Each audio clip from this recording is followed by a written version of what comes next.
Hi, this is Olawale Oluwade. I want to speak briefly on what I've titled Leadership, Why Some Nations Succeed and Others Fail. I'll speak first from a knowledge and then a practical perspective, and then lastly, a societal-wide context. Why is the subject of leadership of critical importance? In management theory, it is a strategic capability on whose axis everything else rotates. Everything else rises and falls on leadership because it is a strategic capability. Every other human, social, and governmental dynamic rests on leadership. So, first, from a knowledge standpoint, here are some of my collection of books on the subject of leadership, which I began acquiring and devouring decades ago. So, the first one, you can see it, 21 Laws of Leadership. Second one, laws, the 17 indisputable laws of teamwork. 21 most powerful minutes in the leader's day. The power of servant leadership. Okay. The leadership secrets of Jesus Christ. Okay. America's greatest president, Lincoln, on leadership. And then you have becoming a person of influence.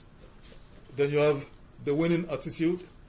Then, of course, you have the nature of leadership. Now, we're getting into serious stuff now. Executive Intelligence, one of the greatest books I've ever gotten on the idea of leadership. Executive Intelligence, powerful book. And then, of course, what I consider the Bible, a must have for every leader in government, whatever. They must, have this. They must be put through this as an induction program for every new elected leader or government appointee as minister or commissioner, National Assembly members. They've got to go through this like a 2 months, induction process. Now, moving on from that. So that's on the knowledge. I have this. These are my books.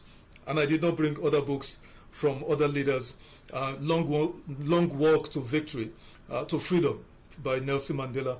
I didn't bring books on Benjamin Franklin, American founding fathers, from Bill Clinton, Hillary Clinton, The Audacity of Hope, Barack Obama, The Dreams of My Father, Barack Obama, Martin Luther King, and so on and so forth. There's so many books I have from my library. If I should bring them here, I will spend the rest of the day talking about that. Now, the second perspective I'll be speaking on the subject of leadership is the practical standpoint.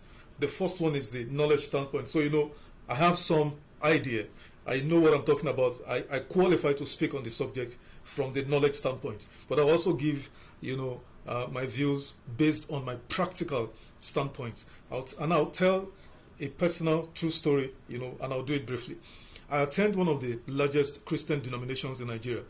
One certain day, about 5 years ago, my zonal pastor called and asked me to assume the leadership of the newly created men's fellowship, and they gave one big title of president. Now, he said he had observed me for a while, and he is led by the Holy Spirit to choose me for the role. I mean, I was taken aback because I didn't know where that was coming from, even though I had gotten an inkling by the Spirit of the Lord to prepare for such. Now, I accepted, though not exactly sure why me. To my mind, I didn't particularly qualify for this role because I did not fit the bill. From the religious standpoint, I don't do religion, and all of those kind of things. Anyway, that was done. We were inaugurated, and every other person in the ESCO settled it. Anyway, a couple of months afterward, the province, because this was a zonal, pastorate, under the zone we had like 4 areas of pastors, area churches, and then at the zone there are maybe 30, 20 to nothing less than maybe 30, zones under the province. So we were all summoned. The ESCOs from the different zones were summoned. About 30 of us were summoned, to the province for a meeting on a certain day. And when we got there, it was only when we got there that we realized the purpose of the meeting was to select or elect a provincial ESCO for the men's fellowship. It's like state governors now gathered, in Abuja, summoned to Abuja to come and elect from among themselves, the entire state cabinet, each of the 36 state cabinets summoned to Abuja, and from each of them to say, okay, elect a president. So, elect a federal cabinet. So that was the kind of thing that happened. Long story abbreviated, I emerged as general secretary. What does that mean? You have the president at the province, then vice president, then the general secretary. So third in hierarchy. Now, you must understand what I'm saying here, because this denomination I'm talking about is perhaps the largest denomination in Nigeria, and this denomination is comprises of giant men. Giant men. I'm not talking of size. Men who are names. In public service, in government. In private sector, in business world. Giants. And then here I am. The president at one level, and then at the higher level, general secretary. So what did I do to get elected as general secretary? We got to the province. The only thing we did, was that everybody who came there, stood up, introduced themselves, your name and what you did. That was all. We didn't do any campaign manifestos. We didn't campaign or lobby votes. Nothing. Nothing of the sort. After introductions, when it came to time for elections, there will be somebody who nominates you, and then there will be a seconder. Now, the persons who nominated and the one who seconded me, I never knew them before from anywhere. I never met them. I didn't know them. Now, interesting aside, this was the first time ever, I was going to the province, as the church. It was my first time ever I was appearing at the province. And then I came there first time, and I left elected as general secretary. You know what? I couldn't sleep well for weeks. Why? It dawned on me practically from this brief story that I just shared. It dawned on me practically that God is actually interested in leadership. Apparently, God wasn't oblivious to the many years I pursued after knowledge on the subject of leadership. Check the scriptures, carefully. God is particular about the choice of leaders over nations. God is very particular. Now, needless to say, I've been in these two roles. I've combined these two roles simultaneously now for at least 5 years. So let me provide valuable insights on leadership, not just from books, but from first-hand experience.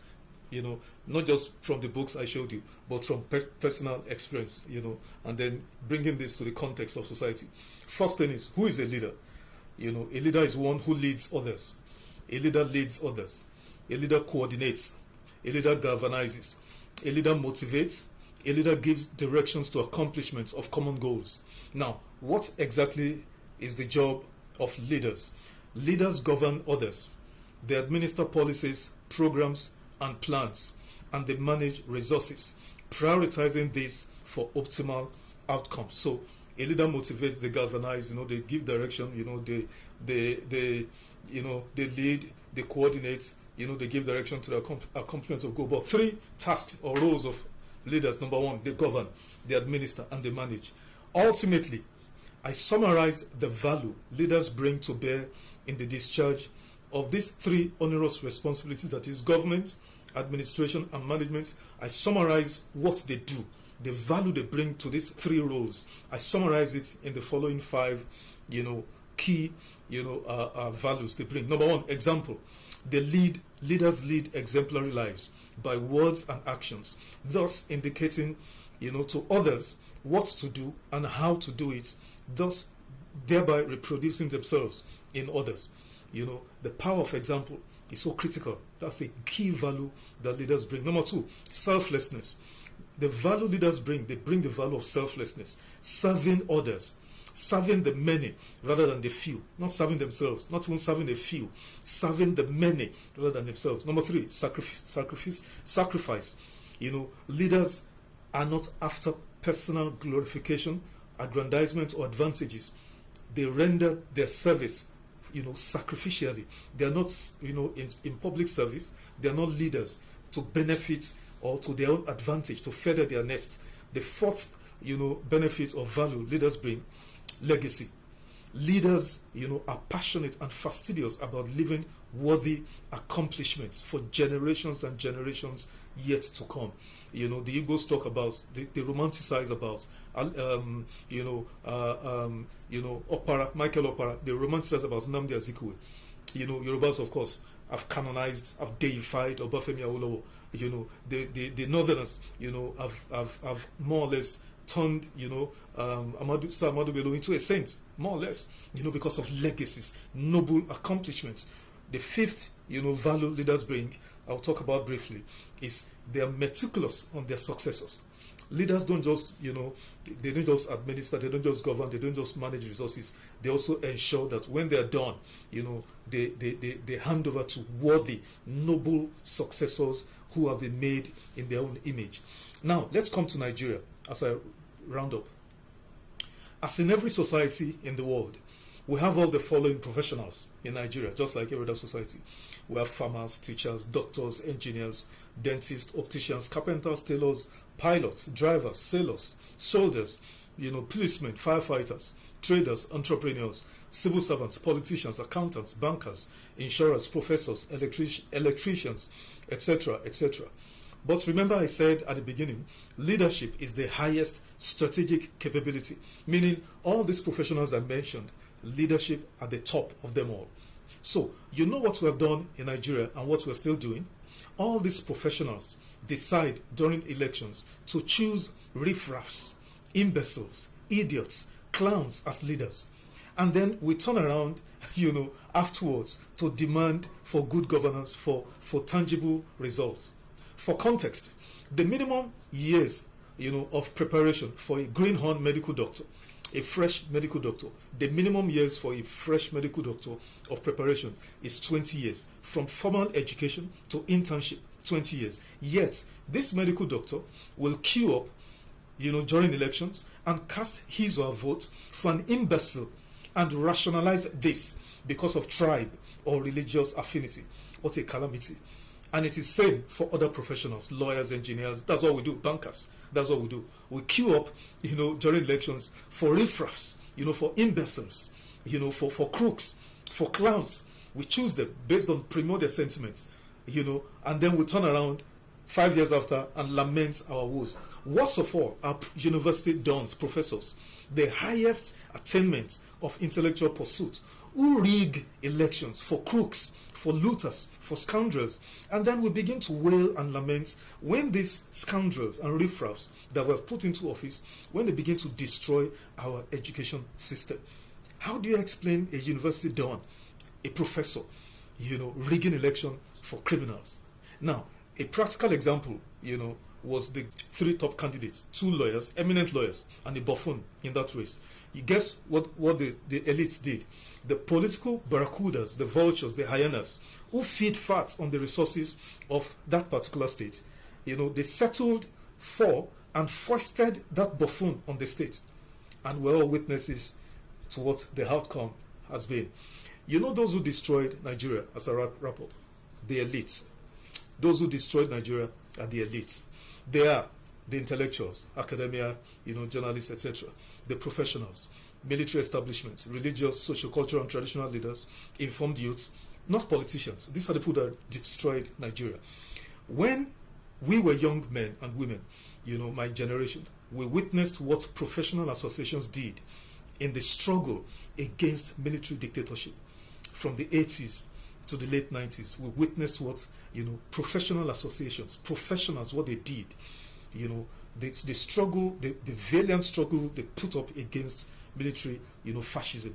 So currently now, where's the Nigerian Bar Association?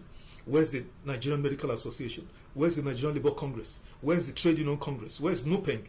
Where's Pengasan? Where's Nobifia? Where's NANS? Where? They're in cahoots with evil politicians destroying Nigeria. I repeat here what I said before.